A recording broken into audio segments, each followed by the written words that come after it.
இதை பார்த்த உடனே கிருஷ்ணர் ரொம்பவே கோவப்பட்டு பாண்டவர்கள் இருக்கிற கடைசி வாரிசு அந்த ஒரு குழந்தை தான், அந்த குழந்தையும் நீ கொன்னுட்டல்ல, உன்னை நான் சும்மா விட மாட்டேன் அப்படின்னு அஸ்வத்தாமனை நோக்கி பக்கத்தில் வராரு. அஸ்வத்தாமனுக்கு ஒரு பெரிய வரம் இருந்துச்சு.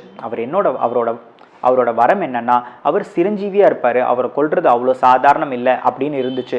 அந்த வரத்தையே சாபமா ஆக்கினாரு கிருஷ்ணர். அவர் என்ன சொன்னாரு அப்படின்னா, நீ எப்பயுமே சாக மாட்ட, அந்த தைரியத்தில் தானே இருந்த, இப்ப நானும் சொல்றேன் நீ எப்பயுமே சாக மாட்ட, ஆனா நீ எப்படி தெரியுமா வாழ போற, நோய் நொடி அத்தனையும் உன் பக்கத்துல நெருங்குறதுக்கே எல்லாரும் அருவருப்பா ஃபீல் பண்ணுவாங்க. அந்த மாதிரி நோய் நொடிகள்லாம் உன் பக்கத்துல தண்ணீர் இருந்தா கூட அதை எடுத்து உன்னால அருந்த முடியாது, அந்த மாதிரி கஷ்டப்பட போற. எப்போ வரைக்கும் தெரியுமா கஷ்டப்பட போற, இது துவாபர யுகம், கலியுகம் முடிகிற வரைக்கும் நீ கஷ்டப்பட போற அப்படின்னு சாபத்தை கொடுக்குறாரு. நல்லா யோசிச்சு பாருங்க, கலியுகம் முடிகிற வரைக்கும்னா இப்பவும் அஸ்வத்தாமன் உயிரோட தான் இருக்காரு அப்படின்றத நம்ம எல்லாரும் தெரிஞ்சுக்கலாம்.